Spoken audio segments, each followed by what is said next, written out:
Hello and welcome to the Press Start podcast, Press Start Australia's weekly video game discussion podcast. I'm your host, Ewan, joined today by my fellow gamers and co-hosts, James. Hello. Shannon. Hello. And Brody. Hello. Are you not accustomed to me saying your name, Shannon? What was the funny look for? I feel like there was like a whistle when James spoke. Well, yeah, and that. Well, maybe it was the premature return of Chipmunk James. You never know. Well, on the show today, we are going to be talking about Star Wars Jedi Survivor, AFL 23, and Twisted Metal and Vampire Survivor. But first, let's get into the juicy topic that I suspect it will be. And Brody, that is your Redfall review. You gave the game a score of 6.5 out of 10. And this is a rare occasion which we've all had the opportunity to play the game ahead of its release, even together at one point, which was pretty wild. Quite an event. I do want to start with you, Brody, seeing as you the reviewer on this one. How did you arrive at that score of 6.5? Yeah, so obviously 6.5, if you're following the scores, it probably skews on the higher side, I guess, compared to some other outlets at the minute. And I sort of got there after wading through my disappointment with a lot of the game's design. I sort of tried to think about what it does well that I still enjoy. I think we'll probably all attest to the fact that while running well, it's not necessarily the best of co-op games, and I actually had the most fun with Redfall when I was playing by myself. I think I took more time to focus on that world building, the story that is there if you want to look for it. Dr. Addison and all. What's with James's side eye? It just gets me every time. I was just saying, like, when you were playing with the three of us exclusively, I feel. But I can only speak about my experience. I know you can, and I just think like it's not that I didn't have fun. It's just some of us were whining a fucking lot. So yeah, I know there were like some people in the group who just didn't want to play. It was valid. They just it turned out, wasn't it? Really mooted my experience. But yeah, I understand. That's why I was laughing, because I think it would be fun with friends. Like if all your friends wanted to play, if they all bought in. Yeah, look, perhaps. And if you were doing the same things, like I feel like we all branched off doing weird, different things that really didn't suit the game design. But nevertheless, that is beside the point. So I mean, like the game does that world building really well. Despite having a lot of graphical hang-ups, it is pretty. I think the art design is really good and striking. There's obviously a lot of really good imagery, like the waves that surround the town and like the blacked out sun and stuff like that. It's all really cool. The gunplay's tight. It's just like everything else in the game I feel like is pretty poor. It screams of a game that basically... I don't know, like a year ago, they might have got told, oh, you need to add a second half to this. And they were like, oh, shit, we better pad this out with some stuff. So, like, despite there being plenty of opportunities to pick up more than one at a time, you can only get one mission at a time, meaning you've constantly... Where are we backtracking to, Shannon? The safe house, baby. Yeah. Everyone's favourite Redfall feature. Yeah, the safe house. Yeah, so... stuff like that, and the fact that, you know, they'll put like red painful like killer smoke in the fucking map to make you divert everywhere and like take anything but the straightest line to your objective, just like says that they're just trying to mask the fact that there wasn't as much content in this as they might have liked. Because if you were to boil it down, strip all that stuff away, like the campaign's not that long. Yeah, the quest design itself, aside from like some of the later stuff that like explores the psychic realm a bit more, kind of like the vampire nests, which are like cool dungeons that we got to do a few of, and I think they're probably one of my favorite things in the game. Like they're very striking and I guess more contained, like a strike in Destiny almost. Yeah, like the mission design on the whole was pretty uninspired. There were a lot of bugs.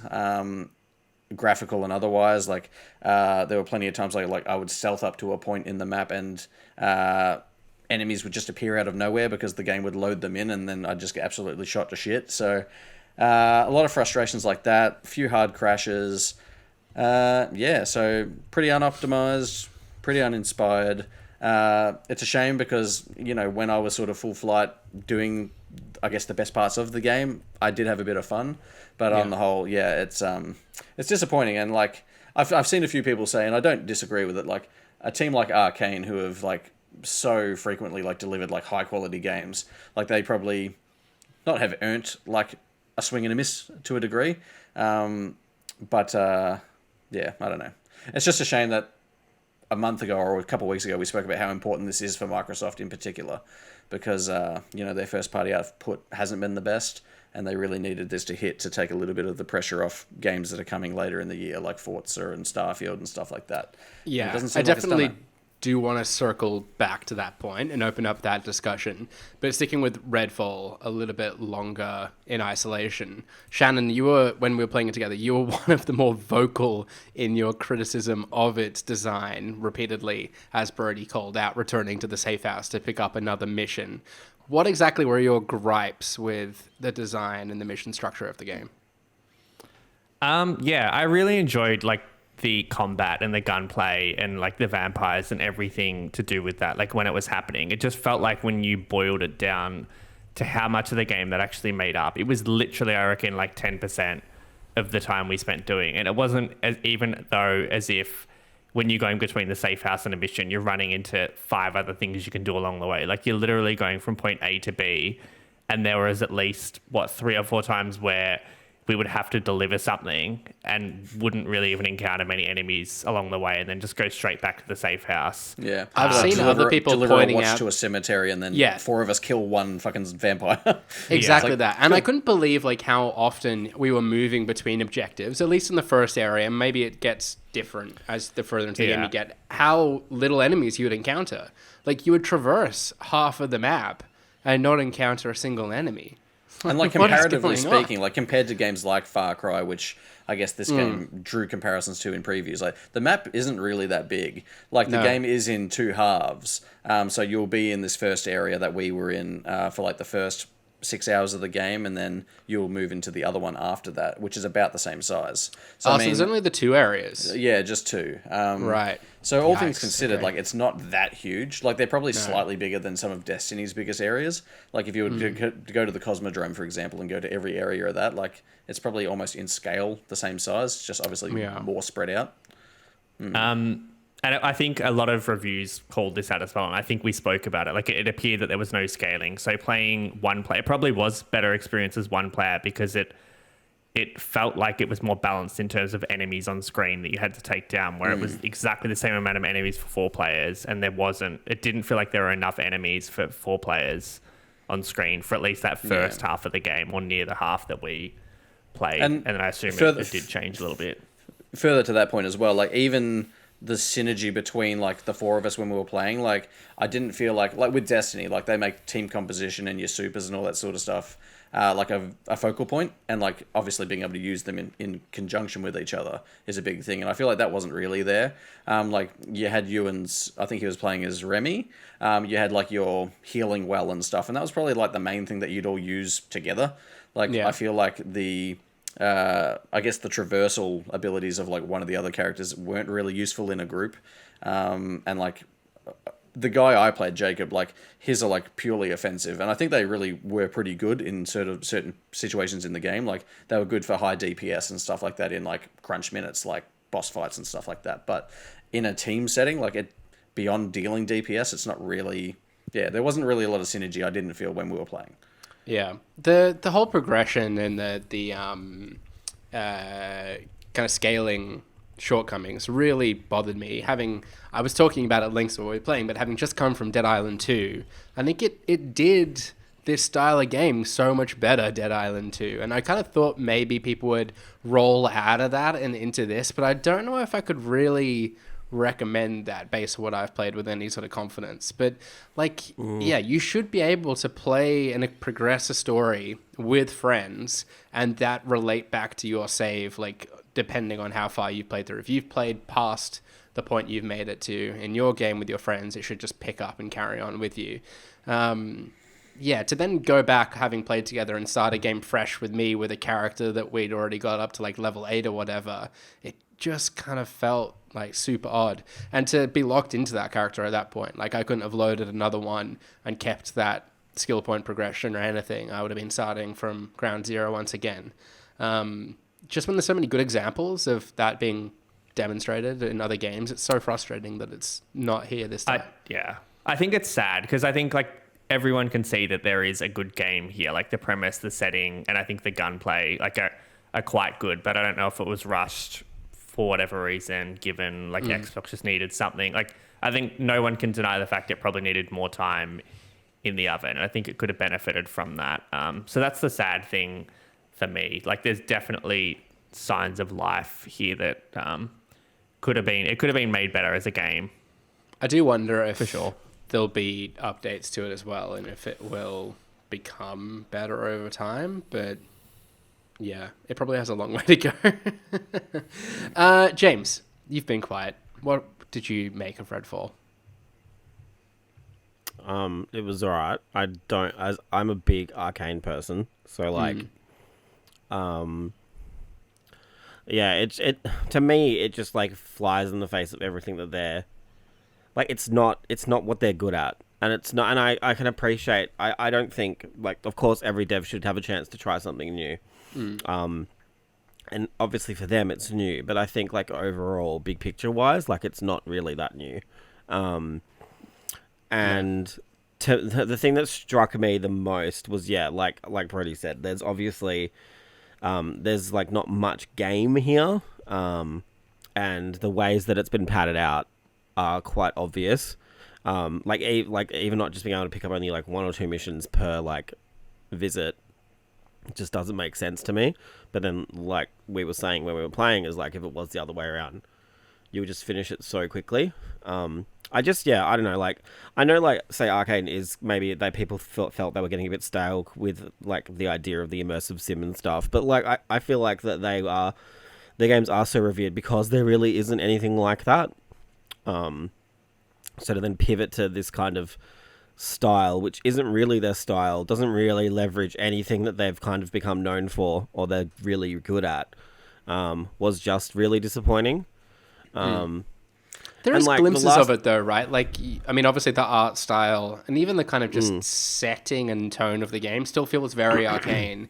And the way that like you can approach it objective kind of 3 or 4 different ways. Like you could get past a locked door, for instance, by, I don't know, climbing to another part of the building. The map design in that sense is pretty good. Like, I think it is true to what they do. Do you reckon, and this might be for James because obviously he's very familiar with their back catalogue, do you think they might have tried to do something like this that's a bit more mainstream because their other games haven't necessarily been commercially successful, despite being successful? That could be a thing. Like, I don't know if... But does that matter with Game Pass now? Who knows? That's what I mean. Like, metrics-wise, like, I don't know what looks like a success to Microsoft in this way. Because I do think, like, in 3 months' time, I'm assuming it'll be a little bit more... Like, it'll run better, obviously. There might be content added to it. I just think, like, this was unfinished. I don't want to say unfinished because it does feel like complete in a way, but yeah, like there's that big open world. There's nothing in it. Like, there's not really been a lot of care to like kind of fine tune this stuff. Even like you guys were saying, like there's ATVs everywhere, but you can't ride them, and that feels a bit weird too. Like, I know that you probably like the maps are quite small at the end of the day, so maybe vehicles wouldn't matter. But like, I just think there's like all these little bits and pieces that kind of allude to the fact that I think this was pushed out quite quickly. Like, I'm even shocked to hear there's only 2 areas. Like, the first area, you know, we played for, I know we were speeding it a little bit, but like for about 2 hours, 3 hours when we played together, and that was what, 33%, and that was 33%. Like that was like wild to me. Just coming off the back of games like Prey, where like you can just get lost in that world for ages, and just find all this cool stuff. And I really thought that they would kind of do all of that in an open world setting with friends, and that would be great. Like, that would be like a natural progression of what they're known for. Instead, we get this like weird. It is like it's just like a weird Division clone kind of. I mean, obviously it's not for so many reasons, but like design wise and conceptually, you know, it is very similar. What's most egregious about the ATV thing and like obviously the vehicles that are around the map that obviously can't be driven, their only purpose is to be able to explode them, but there's no enemies in the map to actually damage them with. So it's like, why are they even there? Like, the game's just full of like weird design choices like that. I had to check we weren't playing on like a lower difficulty that like restricted enemy spawns or something, and no, like we were playing at like the normal kind of recommended regular difficulty, or whatever like it is, I couldn't. I was so surprised. And if you're gonna like, pad a game artistically, out, like surely that would be what you do. It's like let's just inject more enemies on the map and kind of slow down players getting from A to B. But instead, we were rushing to a checkpoint, putting something somewhere, and then fast traveling back to the safe house.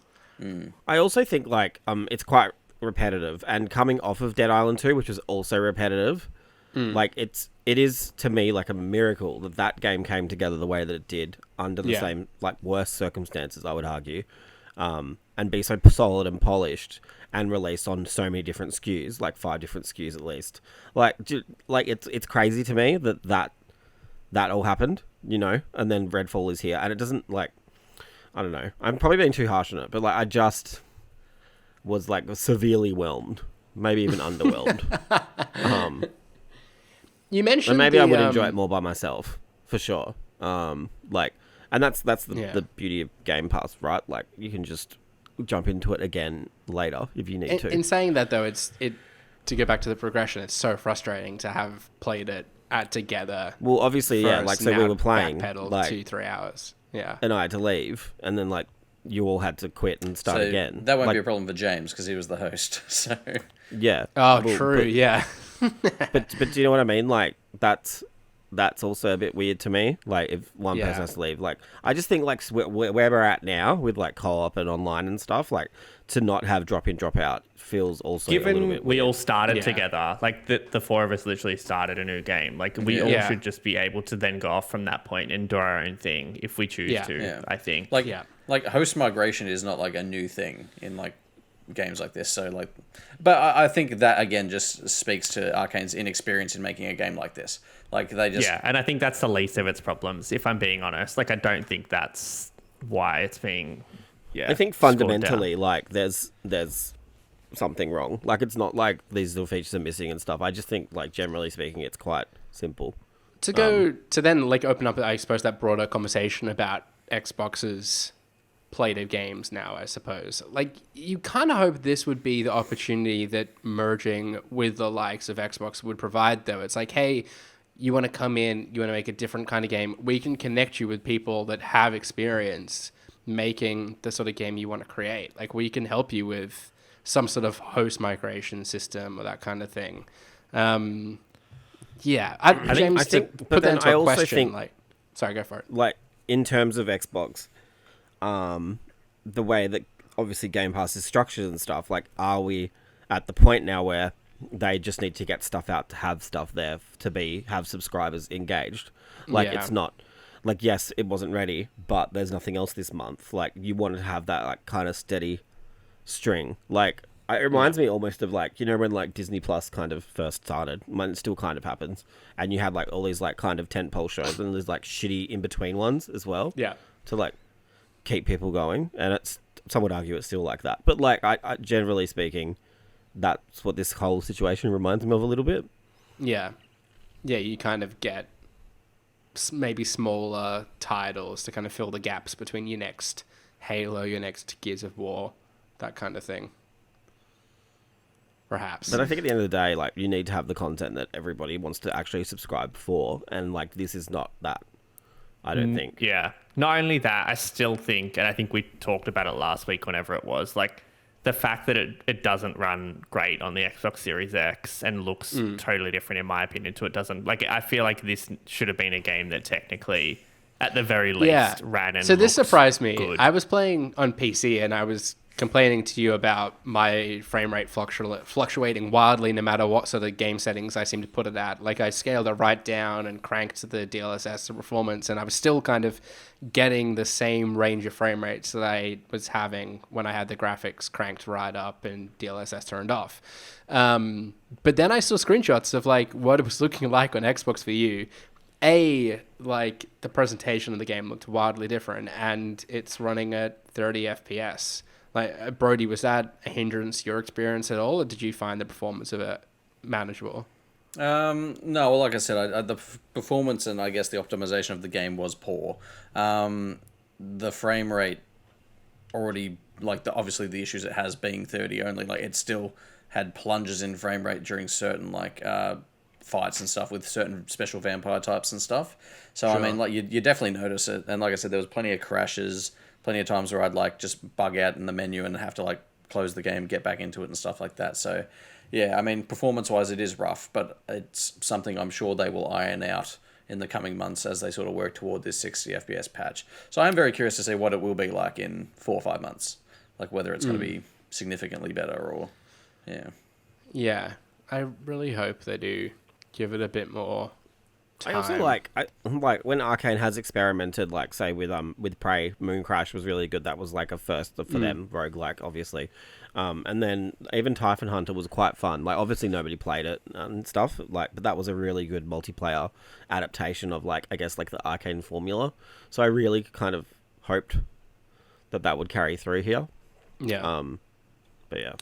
Shannon, how optimistic do you feel about Bethesda exclusive Xbox games going forward? Kind of seeing as this is the first kind of real one, and I guess the first kind of test of that new relationship.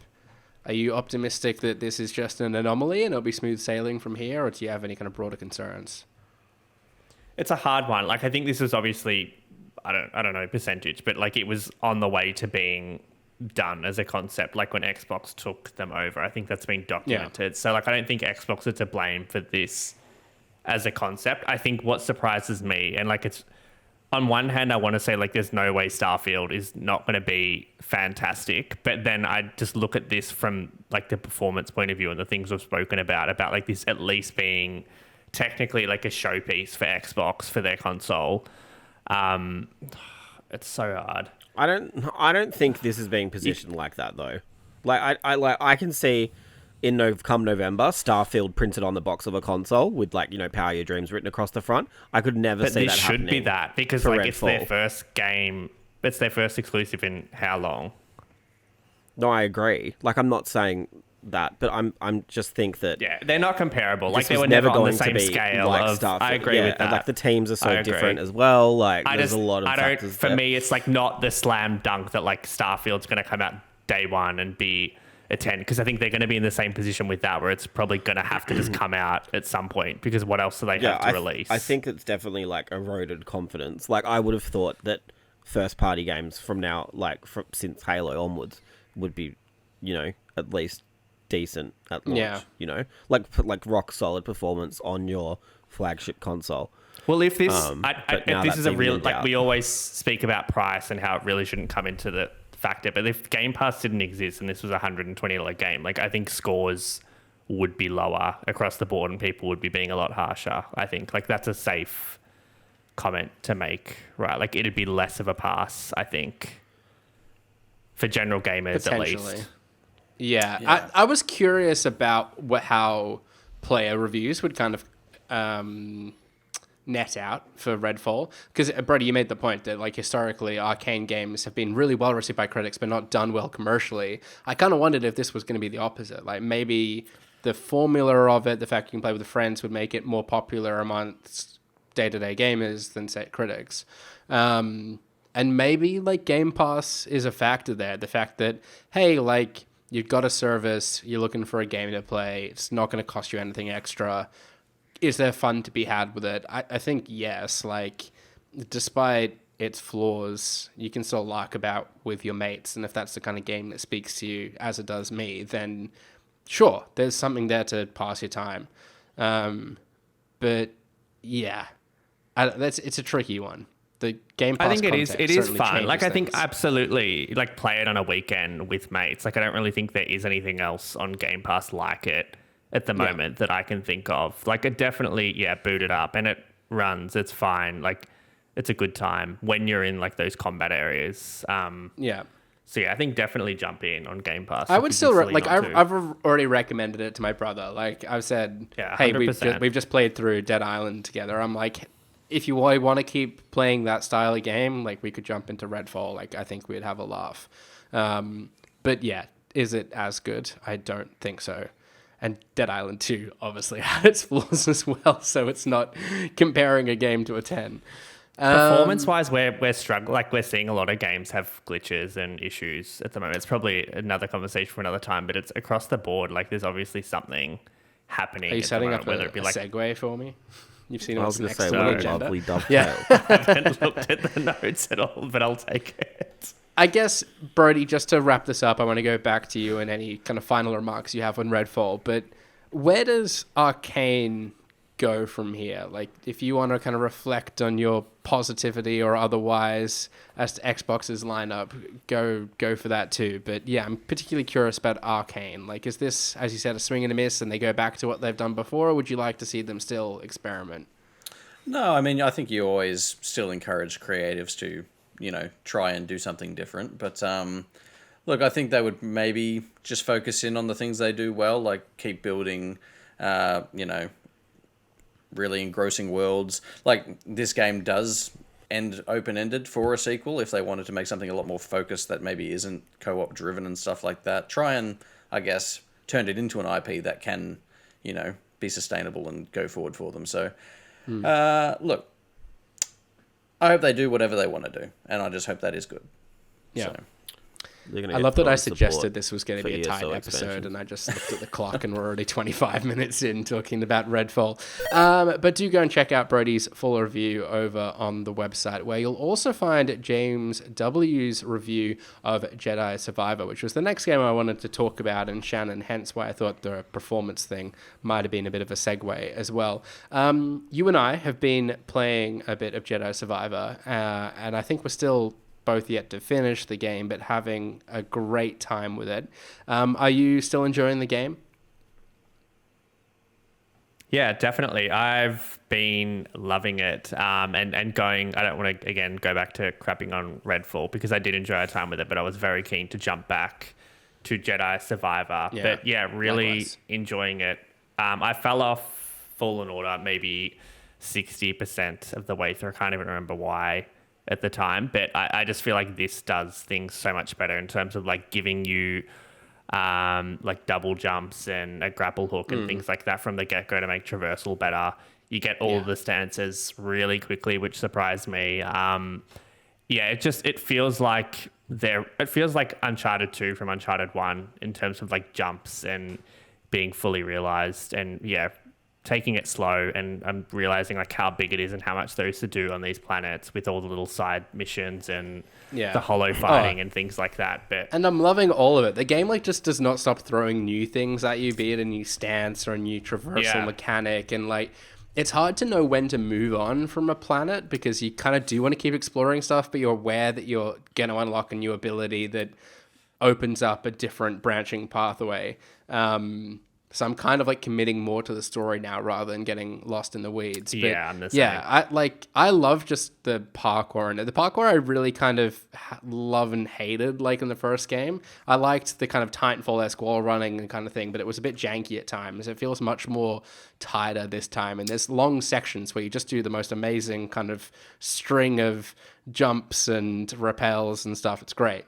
Like it feels like you're in control of like a Jedi master, like in traversal as well. And he felt really clumsy in the first one, like sliding and doing all that crap where you'd like fall down a ledge. And the stances aren't filler. Like I'm switching up when I'm encountering different enemies and finding new favorites, and maybe having a fling with one and then going back to an old faithful. But no, I was eager to gush about it, clearly, seeing as we haven't really addressed it in the review at all.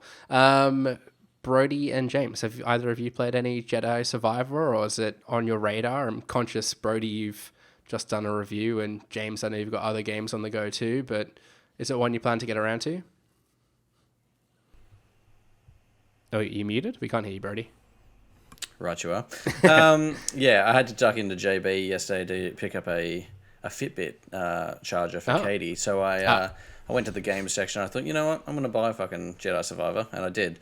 So it's in my car currently. I'm hiding it from her because I don't want her to know I bought it. So I'll bring it in one day and I'll be like, I'll put it in my boot like all of James's Switch games. I was going to say, it's like a sacred practice on the podcast, just to store games in your car. So I definitely, when I get a bit of time, I want to get it. I'm about to have a couple of weeks off work, so I'm hoping to get it in and boot it up. I similarly dropped off Fallen Order pretty early, but obviously everyone gushing about this game has made me want to get into it.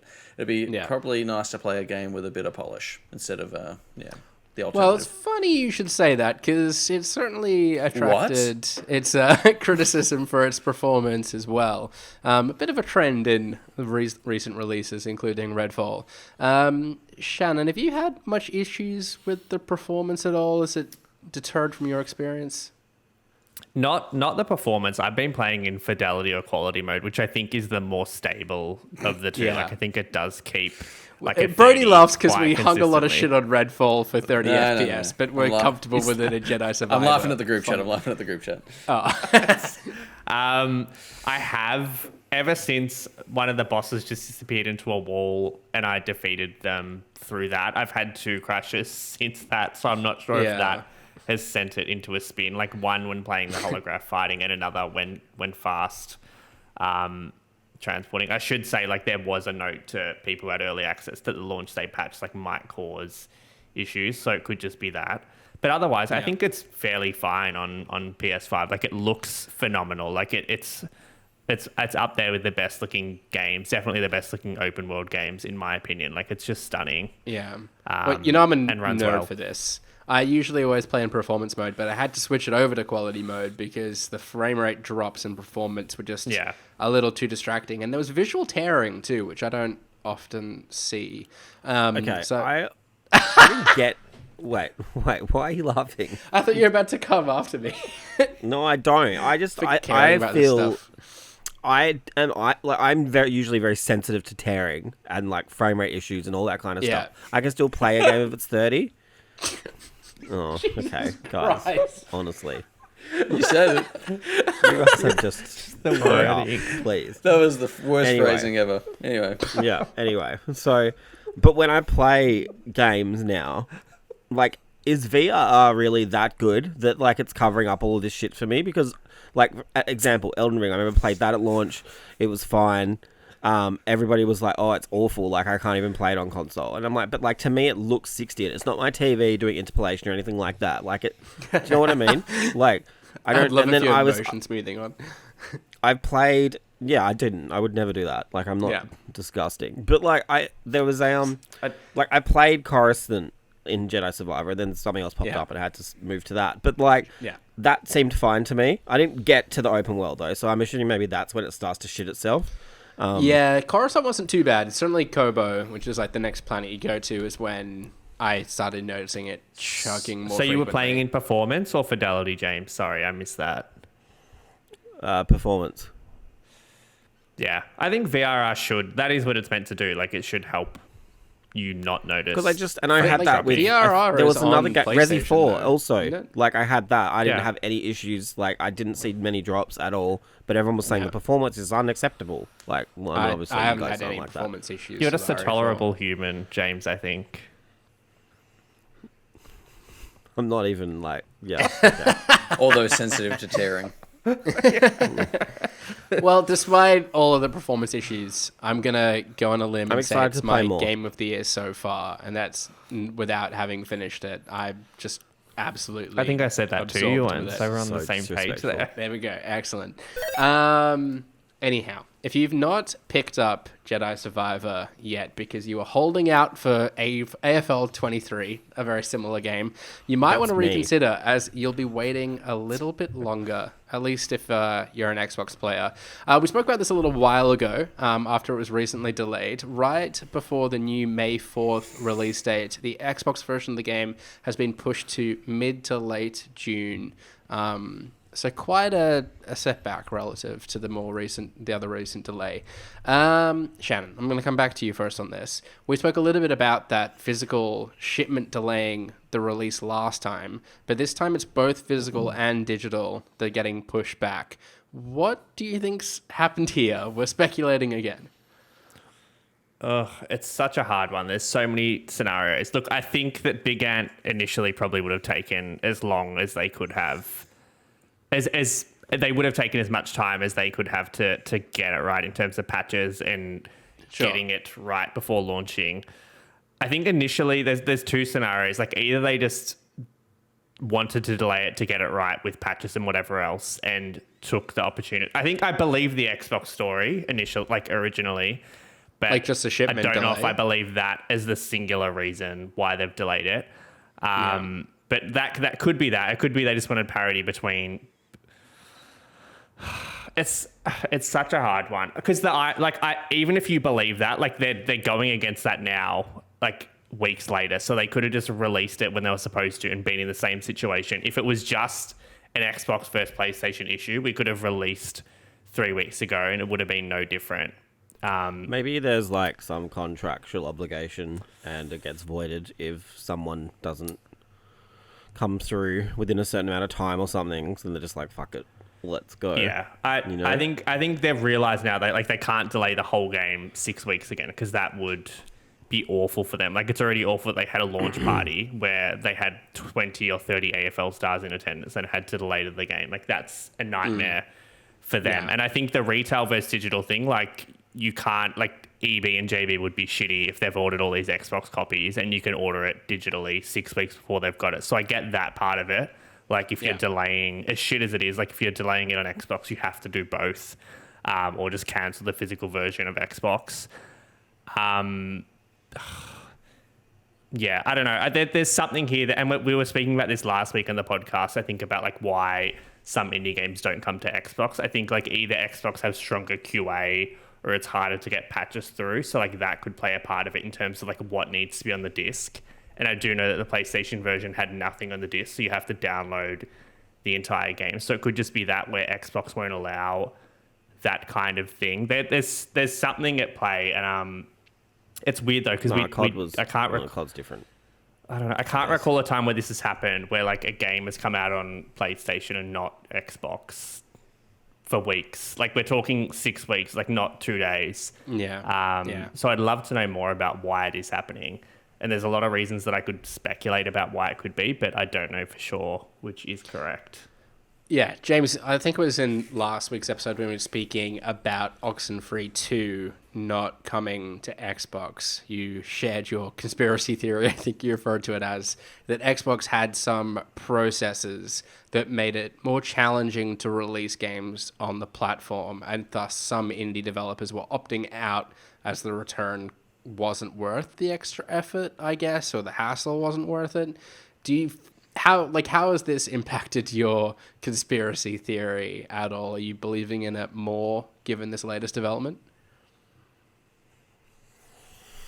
It's interesting. No. Yeah, like I don't. What I said last week or whatever, I was saying that like because people they didn't feel people bought games as much as they do because of Game Pass. Like that's what I said last week. But like I also think for years. There has always been games coming out physically, PS4, PS5, Switch, and then nothing on Xbox, and that was because there was like minimum, you're going to make a minimum amount of discs to be able to print a disc, like all kinds of things like that were in place. Sure. Whereas I know other publishers don't have minimum orders or whatever. So, like there does seem to be like a flux of titles that are announced for everything except Xbox. And I guess you just have to read between the lines there and be like, why? You know? I definitely think there's something there.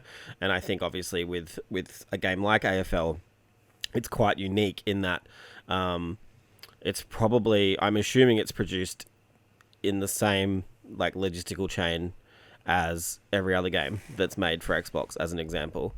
But then with AFL, it's a game that they don't really want to produce in massive numbers because obviously you can't sell that game to any countries besides Australia. Like it's already a product that's for a niche market. So I just think like, I think it is logistical issues, but like I think obviously it's being more felt because it's closer to home. It's a smaller team, smaller publisher compared to say like EA with FIFA, you know? Yeah. Yeah. Brady, do you have any concerns at all about Xbox's process off the back of this? No, I think what James probably says is right. It's probably to do with like, I guess minimum orders and stuff like that, and the concerns that the install base for Xbox might not be there to get a good return. But again, they're still printing copies, so that can't really be their issue.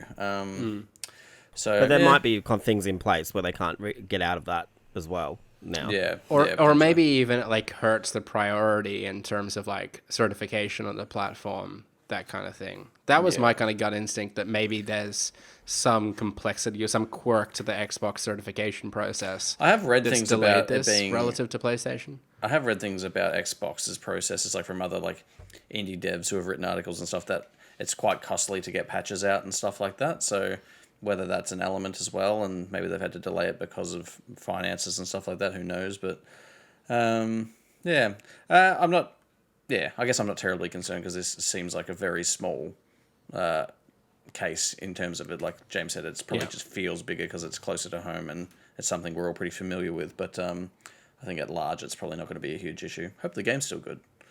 Yeah. But, I take it you'll be picking it up when it's out on the 4th on PlayStation? Well, I'm a bit of an Xbox guy, so yeah, I would probably wait if it comes to it. Yeah, we'll see.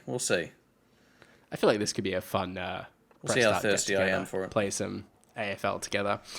All right, let's pivot now towards TV adaptations of video games. One of my favorite topics to talk about. Often creates some heated arguments. A teaser trailer has come out for the upcoming Twisted Metal TV series starring Anthony Mackie as the lead John Doe. James, I have no connection whatsoever to the Twisted Metal series, so I can't say this trailer did anything for me. But what did you make of it? Did you get anything out of the teaser trailer? No. Not going to be watching the series when it comes out. No connection to Twisted Metal either. Very strange and bizarre adaptation. It reminded me of what a bop "Steal My Sunshine" is. That's a song. That was a song. It's on Peacock it's on Peacock as well, so it won't last past the season anyway. So I think I don't know, it's just not worth it. I remember this being spoken about so long ago, and I'm like amazed it's come to fruition. But yeah, I can't say I'm particularly optimistic about. I'm glad you mentioned the song though, Brody, because I need to speak to Kieran, because he suggested it was a Gorillaz track that played in that trailer. I think it's Len, isn't it? And it's most certainly not a Gorillaz track, so I'm going to be taking him up on that. Or something like that. As a man that's worn a Gorillaz hat on the podcast before, won't accept that makes you the authority. Yeah. He's meant to be something of a Gorillaz fan himself, so he's just that's what I'm saying. He's just outed himself as a fraud. Speaking about being the authority on things, though, Shannon, you're the expert when it comes to all things PlayStation. Do you have a connection to Twisted Metal? Are you excited for the series at all? I definitely played the originals on PlayStation. Like, they were great games at the time. I honestly, James, you might know more about this, but like, does this match the story of the games at all? Like, that was just like an arena battle was there a situation, wasn't it? I don't think so. There was probably character descriptions or something like that. Yeah. All I remember was driving under the Eiffel Tower. That's all I remember from Twisted Metal. This would make like a great. This would make like a great horror. It'd make a great horror show or something to that effect, because a lot of the cars and like Sweet Tooth are quite grimacing, but I don't think it's that at all. It says action. No, it's not comedy. Horror vibes at all. I think it's comedy. Yeah. So high octane action comedy. Yeah. When I think about this versus the Gran Turismo movie, which the trailer also dropped for this week, like, I'm definitely more keen for this. Oh my God, I think. missed that. Like, this at least could be interesting with a Gran Turismo movie. Like, just keep it. I think the Sweet Tooth part was cool. Like, I don't know, but yeah, what could it be apart from that? Like, I think so. I'm just done with clowns, like, in general. Yeah, like, we haven't even watched it, so you should get onto that before you watch this. Okay. It's just weird that, like, of all the car combat games that they could have adapted, they had Carmageddon sitting right there, and they chose this one. Where's because Jack no one X? played Carmageddon. But Twisted Metal has characters, at least. Like, it has Carmageddon's got max damage. Characters. I just think I don't understand, because like the time for Twisted Metal to come back was when they did Destruction All Stars. They did Destruction All Stars. So why would you do a TV show? Name another character from Twisted Metal other than Sweet Tooth and John Doe. Raven. I was asking Shannon. He's the one that said identify characters. Raven. Neve Campbell plays Raven. Neve Campbell. I don't know. I don't know. It's an odd one. I'd like another character game. from Carmageddon. Like, Well, that's another question. Do you think they will say this series somehow defies all likelihood and is middling? Will they put out another game for Twisted Metal? I don't think so, because Destruction All-Stars bombed, and like that was the time to just do it then, I think, instead of Destruction All-Stars. You know what I do want, though? Another MotorStorm game. Bring back MotorStorm. Those games slapped. Who made that? Evolution. Yes. What are they doing now? Who are dead. They're gone. Oh. Yeah, well, no, they were shut. Like, see, people who work there work at whoever makes Destruction All Stars. So, just a great studio that's testing for big things. Okay, that's really mean. Rough. There's people there. Like, it's not looking good for them. But I apologize. Like it's not their fault. You're about to be cancelled. I am. All right, anyway, let's move on. Before that happens, let's try with another TV adaptation of a video game series then, and that is Vampire Survivors, which is reportedly in the works, according to a report by Variety. Brody, I seem to remember you playing a bit of Vampire Survivors. Was that your jam? I have played it.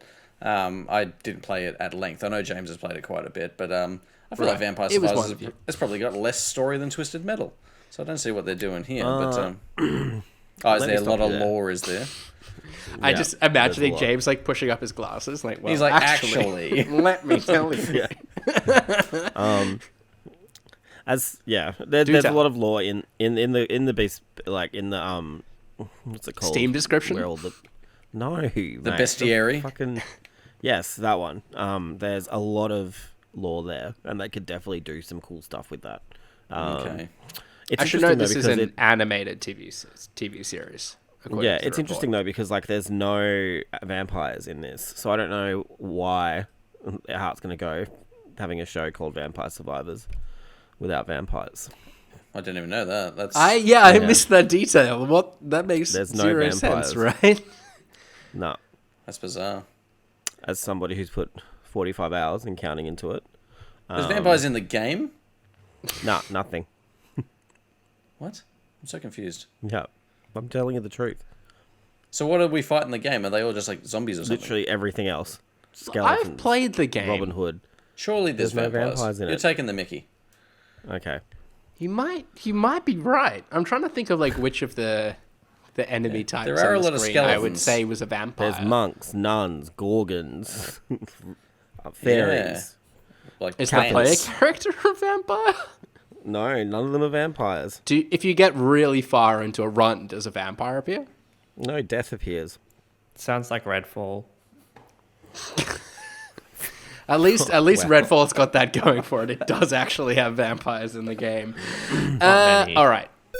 Well, circling back to Redfall, I do have a rapid fire question for you all. We started the show talking about Redfall, of course. Bethesda's next Xbox exclusive ought to be Starfield, assuming all goes to plan. But hey, it's been delayed by a year once before. My question for you all: what do you predict the Metacritic score will land at? Brody. Hang on. I was just trying to Google something. Just as a... Google Go to someone else. James. 86. 86. I was also going to say the 80s, but I'm going to go a flat 8. Oh. Wow. No, I'll say 82. I'll just go a little lower. Shannon? I'm going to say 88. Ooh, high. Just like to go above the rest, you know. I think this game has to hit. Like, it has to be a hit. Like, it has to be their new Skyrim, basically. And Skyrim, apparently, got 96. So I'm going to say 90. I'm going to say 90. They're going to hit a 9 across the board. Okay. Yeah. Average 90s. 9. Skyrim got 96. That's... On Xbox 360, yeah. I mean, I guess at the time it was pretty incredible. And they need to do it again. Very buggy as well. Unmatched. Still? I think so. For like an open world Hasn't fantasy? it literally been like overtaken by like other games? Yeah, like literally every other Western RPG ever. Okay. No, sorry. I mean, nothing has got me to play it for 100 hours since, so that must just be a me problem. You're a different person. I would say The Witcher 3. I am. I'm a different breed, aren't I? In what it does. You also haven't played much since then, so that doesn't Just virtual tennis every day since. Yeah. He's busy running a conglomerate. Media giant. The press start empire. Very true. All right. I think it's time for What the Wiki, the Press Start podcast game show where the previous week's winner reads part of a Wikipedia page for an unknown game, and we, the contestants, must guess the game. The first to guess... Sorry, you get a point for each correct guess, and the first to take 2 points wins the round. If you get a clean sweep, you get a bonus point. We've got all sorts of rules for the game now. But Brody, as last week's winner, you are today's host. Do you want to recap of the scoring first? Please. You are currently in the lead on 13. That's James, Ewan, and Kieran are all tied on 10. Shannon on 6. James W. with a nil point. When can I start having 5 points per guess? Never. When there's At 2 the weeks end. left. At the end. Yeah. When we throw out all the rules at the end of the season. Brody, December special. the show is yours. Take it away. Thank you. Okay. The game is a 2016 puzzle video game developed and published by Thekla Inc. Inspired by Myst, the game involves Ewan. Is this The Witness? It is The Witness. Well done, Ewan. Thank you. Well done, my little Yui boy. Didn't I get get a that point. far into that at all. All right, Yui on 1. It continues. The developer began work on this game shortly after the release of their first, using the first game's custom game engine. The team switched to Unity to simplify development, adding their own rendering routines, later released as open source to create a signature look. That's just fascinating. The game was partially funded by a grant from the Danish Film Institute, and it premiered at Microsoft's E3 2014 conference, with a planned release of 2015, but was delayed to 2016. Shannon. Could be any Xbox game. Go on, you Shannon. No, I don't know. Okay. Thanks for coming. James? Quantum James. Break. I don't know. It's not Quantum Break. Alan Wake, American Nightmare? It is not Alan Wake, American Nightmare. On the same wavelength. Oh, they're not 2009 Danish. game, I feel think. really stupid now. I feel really stupid. The game released to critical acclaim. They noted it as an improvement over their first game, praising its art direction, atmosphere, and gameplay. The game was I nominated. know what this is. I'm trying to remember the name. The game was nominated for numerous accolades, including Game of the Year, and won several independent and technical achievements. As with their first game, this game is included on multiple lists of the greatest games of all time, as compiled by games journalists. Shannon. Trademark. No, I don't. Shannon. Inside. It is Inside. Damn Well it! done, Shannon. Thank you. I was trying to remember what the sequel to Limbo was. God damn it! My bonus point. Well done. I You could won have one. caught up Brody. Shannon won. James on nil point. Third game. God damn it! Initially developed as arcade games by Midway, the game found popularity with its photorealistic digitized graphics, over-the-top presentation, and exaggerated style of gameplay. The successor to Something, the original Something, allowed players to jump many times above James. their own height. James. Oh. I was going to say... Fuck, man. That is don't not know. correct. 3. The 2, spiritual successor to. 1. I'm just going to go random. Pac-Man. Donkey Kong Country 2. It's not Donkey Kong Country 2. I just honed in on digitized actors. Sorry. I was going to say, did Midway do Donkey Kong? No, they didn't. Shannon. So, like I said, I didn't hone in on everything. Shannon. Shannon. Is it? It's not Rampage, is it? It's not Rampage. Allowed players to jump many times above their own height, make slam dunks that defy human capabilities, and freely shove or elbow opponents out of the way without consequences. Shannon, when am I Jack. back? I'm It first. was the end of the sentence, so I will allow it. That Shannon Am I was back? first, yes. I've got nothing, so go for it. NBA Jam. It is NBA Jam. Well done, Shannon. Wow! Thank you. Thank you. Thank Wow, you. Thank you. boy oh boy. What a Come random from few behind, games for me win. to get. Yeah, generator mix. delivering the goods. Love it. Well, Shannon, that bumps you up to 8 points, just 2 points behind James and Kieran, but I closed the gap on Brody a little bit, moving up to 11 points to his 13. Huge. And with Shannon that... gets to host. How it's always a good time when Shannon hosts. God, yeah. Look forward to that. Paul might let me start planning what I'm putting up next week to help me out. With that, let's bring an end to what was this week's episode of the Press Start podcast. You can subscribe to us on Listener or the podcast platform of your choice. Follow us at PressStart.au and visit the site, of course, at pressstart.com.au. We've been joined today by Brody. Thank you. You can follow me on most things at Brody_DG. Check out the Redfall review. Got another one going up in a couple days, but I don't know if I'm allowed to say what it is. It's another hotly anticipated game, so get ready for that. Only the best from you. Only the best. Also joining us today was James. Yeah. You can find me on Twitter at Jams, ATJAMZ. You've also got something cooking that I guess we can't talk about, but... Well, I don't want to... Yeah, like... I wasn't going to say it, but I guess we just better move on. Let's just move on. I'm always working. Always working on something. Always juggling multiple projects. Yeah. Also... Always something in the oven. Both figuratively and literally. So... Joining us also was Shannon. You can follow me at Shannon Grixie. I don't have anything to top that, unfortunately. So just go do that. And I've been your host, Ewan Roxburgh. You can follow me on Twitter at Ewan_Roxburgh. I always get laughing fits towards the end, but thanks again for tuning in. And until next time, happy gaming. Bye. Bye. There's that oven timer, James. It's going off. Don't cry, Ewan. You're sensitive to tearing.